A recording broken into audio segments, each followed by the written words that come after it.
Assalamualaikum warahmatullahi wabarakatuh. Perkenalkan, nama saya Suci Islami Hendri, NIM 19022201. Saya Prodi Pendidikan Guru Pendidikan Anak Usia Dini.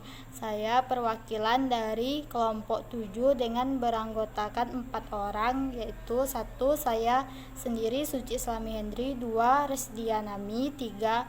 Nadia Putri Yuliani, 4. Hamni Fadilah. Baiklah, saya akan mempresentasikan hasil diskusi kelompok kami. Yang pertama, 1. Apa yang dimaksud dengan administrasi keuangan? 2. Apa pengertian administrasi pendidikan?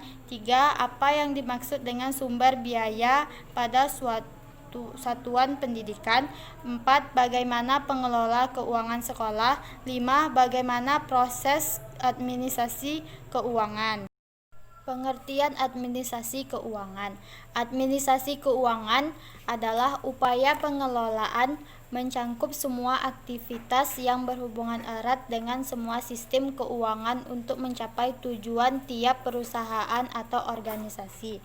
Menurut para ahli, pengertian administrasi dibagi menjadi 2, yaitu dalam arti sempit. Administrasi keuangan dalam arti sempit yaitu segala pencatatan masuk dan keluarnya keuangan untuk membiayai suatu kegiatan organisasi kerja yang berupa tata usaha atau tata pembukuan keuangan. 2. Dalam arti luas. Administrasi keuangan menurut arti luas yaitu kebijakan dalam pengadaan dan penggunaan keuangan untuk mewujudkan kegiatan organisasi kerja yang berupa kegiatan perencanaan, pengaturan, penanggung-jawaban, dan pengawasan keuangan. Menurut Uban, Hukhas, dan Norris, kegiatan manajemen keuangan sekolah cukup variatif. Mulai dari yang sangat sederhana yaitu perencanaan keuangan yang sangat sederhana sampai pada pengelolaan keuangan yang sangat kompleks. Akibat dari perencanaan kegiatan yang kompleks, menurut Dependiknas 2000, bahwa manajemen keuangan merupakan tindakan pengurusan atau ketatausahaan keuangan yang meliputi pencatatan, perencanaan, pelaksanaan, pertanggungjawaban, dan pelaporan. Dengan demikian, manajemen keuangan sekolah dapat dipertanggungjawabkan. Menurut Dependiknas 2000, bahwa manajemen keuangan merupakan tindakan pengurusan atau ketatausahaan keuangan yang meliputi pencatatan, perencanaan, pelaksanaan, pertanggungjawaban, dan pelaporan. Dengan demikian, manajemen keuangan sekolah dapat diartikan sebagai rangkaian aktivitas mengatur keuangan sekolah mulai dari perencanaan, pembukuan, pembelanjaan, pengawasan, dan pertanggungjawaban keuangan sekolah. Pembiayaan pendidikan hendaknya dilakukan secara efisien. Makin efisien suatu sistem pendidikan, semakin kecil dana yang diperlukan untuk pencapaian tujuan-tujuan pendidikan. Untuk itu, bila sistem keuangan sekolah dikelola secara baik, akan meningkatkan efisien penyelenggaraan pendidikan.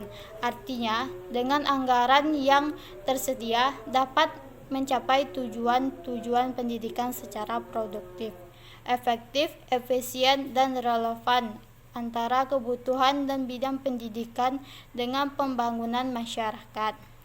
Untuk mencapai hal-hal seperti yang tadi saya sebutkan, diperlukan adanya proses merencanakan, mengorganisasikan, mengarahkan, mengkoordinasikan, mengawasi, dan melapor kegiatan bidang keuangan agar tujuan sekolah dapat tercapai secara efektif dan efisien.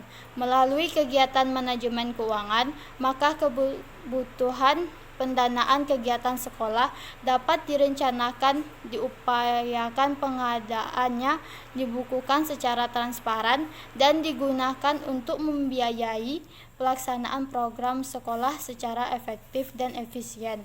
Untuk itu, tujuan manajemen keuangan yang pertama, 1. Meningkatkan efektivitas dan efisien penggunaan keuangan sekolah. 2. Meningkatkan akuntabilitas dan transparansi keuangan sekolah. 3. Meminimalkan penyalahgunaan anggaran sekolah.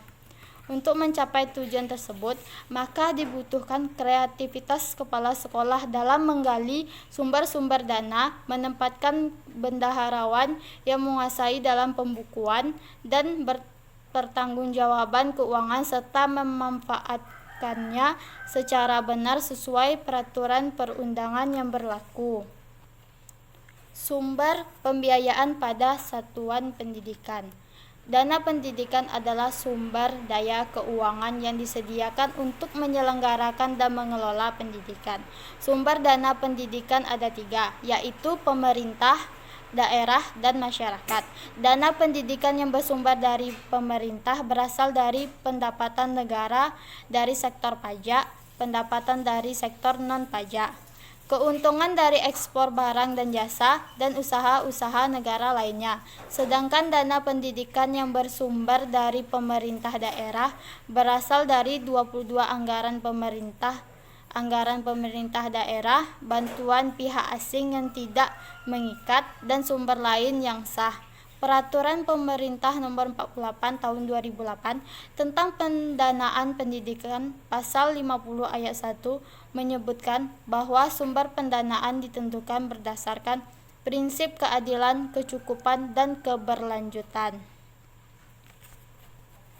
Dalam pengelolaan dana pendidikan ada beberapa prinsip yang harus diperhatikan. Peraturan Perundangan Nomor 48 Tahun 2008 tentang pendanaan pendidikan Pasal 59 antara lain 1. Prinsip keadilan dilakukan dengan memberikan akses pelayanan pendidikan yang seluas-luasnya dan merata kepada peserta didik atau calon peserta didik, tanpa membedakan latar belakang, suku, ras, agama, jenis kelamin, dan kemampuan atau status sosial ekonomi anak tersebut. 2. Prinsip efisien dilakukan mengoptimalkan akses, mutu, relevansi, dan daya saing pelayanan pendidikan. 3. Prinsip transparansi dilakukan dengan memenuhi atas kepatutan dan tata kelola yang baik oleh pemerintah daerah, penyelenggara pendidikan yang didirikan masyarakat, dan satuan pendidikan, sehingga dapat diaudit atas dasar standar audit yang berlaku dan menghasilkan opini audit wajar tanpa pengecualian. Dapat dipertanggungjawabkan secara transparan kepada pemangku kegiatan pendidikan. Prinsip akuntabilitas publik dilakukan dengan memberikan pertanggungjawaban atas kegiatan yang dijalankan oleh penyelenggara atau satuan pendidikan kepada pemangku kepentingan pendidikan sesuai dengan peraturan perundang-undangan. Harsono berpendapat bahwa pengelolaan keuangan sekolah haruslah memenuhi persyaratan responsibel, akuntabel, dan transparan. Pengelolaan keuangan sekolah harus bisa dipertanggungjawabkan sesuai dengan penerimaan dana dan pemanfaatan dana serta dapat dipertanggungjawabkan di depan hukum. Transparan dalam pengelolaan dana berarti dapat diketahui oleh pihak-pihak yang terkait. Lembaga memiliki aturan di mana hanya pihak tertentu saja yang dapat dilibatkan dalam pencatatan administrasi keuangan, mengetahui, memahami, dan mendalami administrasi keuangan. Pengelola keuangan sekolah. Undang-Undang Nomor 20 Tahun 2003 Pasal 48 menyatakan bahwa pengelolaan dana pendidikan berdasarkan pada prinsip keadilan, efisien, transparansi, dan akuntabilitas publik. Di samping itu, prinsip efektivitas juga perlu mendapat penekanan. Berikut ini kita akan membahas tentang prinsip-prinsip transparansi, akuntabilitas, efektivitas, dan efisien. 1. Transparansi. Transparan berarti adanya keterbukaan. Transparan di bidang manajemen berarti adanya keterbukaan dalam mengelola suatu kegiatan. Di lembaga pendidikan, bidang manajemen keuangan yang transparan berarti adanya keterbukaan dalam manajemen keuangan lembaga pendidikan, yaitu keterbukaan sumber keuangan dan jumlahnya, rincian penggunaan dan pertanggungjawabannya harus jelas sehingga bisa memudahkan pihak-pihak yang berkepentingan untuk mengetahuinya. 2. Akuntabilitas adalah kondisi seseorang yang dinilai oleh orang lain karena kualitas performanisnya dalam menyelesaikan tugas untuk mencapai tujuan yang menjadi tanggung jawabnya. Akuntabilitas di dalam manajemen keuangan berarti penggunaan uang sekolah dapat dipertanggungjawabkan sesuai dengan perencanaan yang telah ditetapkan. Berdasarkan perencanaan yang telah ditetapkan dan peraturan yang berlaku, maka pihak sekolah membelanjakan uang secara bertanggung jawab.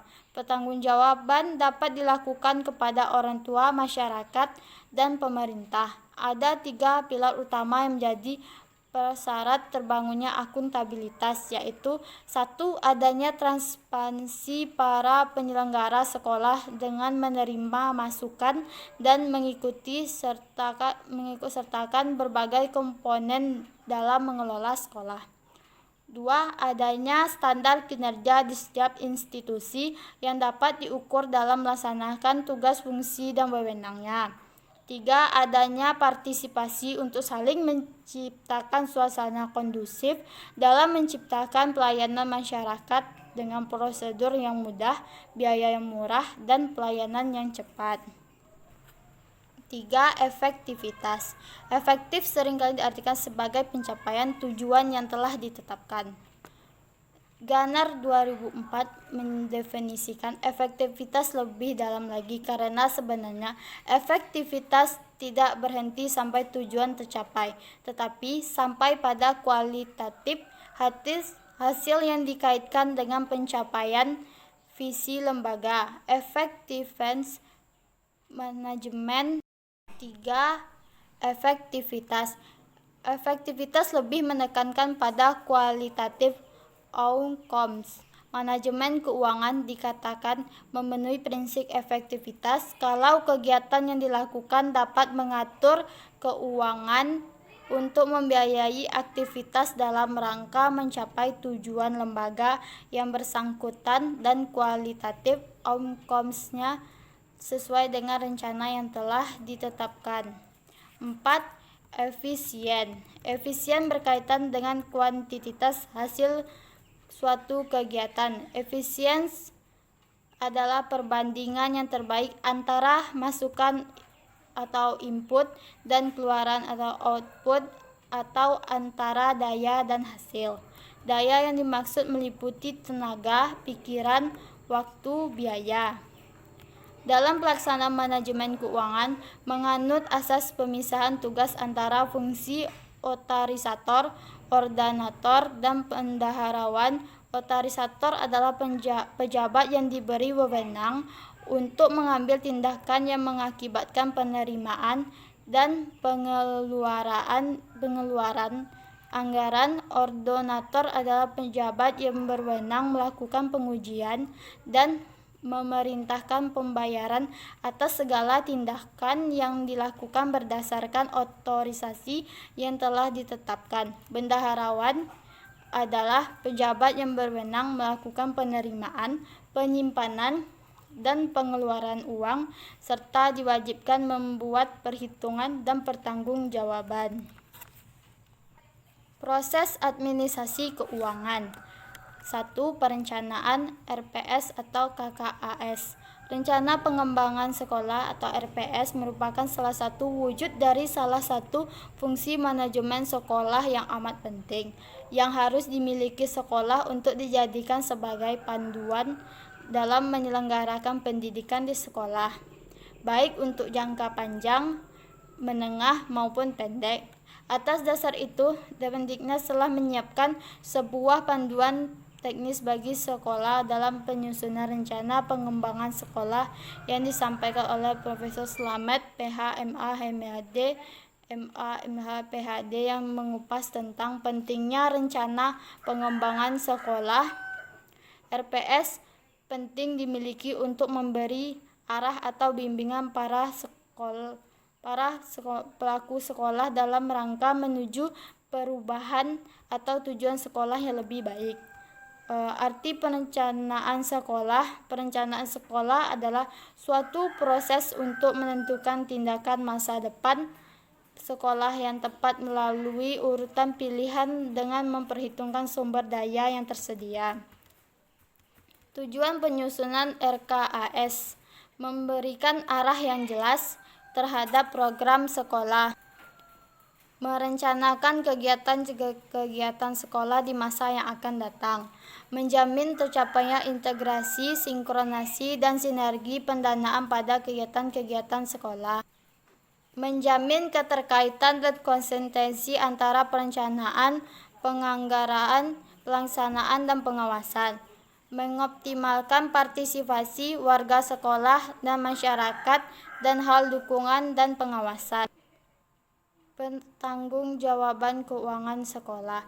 Pelaporan pertanggungjawaban anggaran yang berasal dari usaha mandiri sekolah dilakukan. Lainnya, laporan pertanggungjawaban keuangan ini penting agar pemerintah atau masyarakat pemberi dana tahu apa saja uang yang telah diberikan ke sekolah dimanfaatkan, apakah kegiatan yang didukung oleh dana tersebut diberikan ke sekolah terlaksana atau terimplementasikan sebagaimana yang direncanakan, serta bagaimana hasil kegiatan yang didukung oleh dana tersebut dan bagaimana dampaknya terhadap pelaksanaan tugas utama sekolah yaitu pembelajaran peserta didik.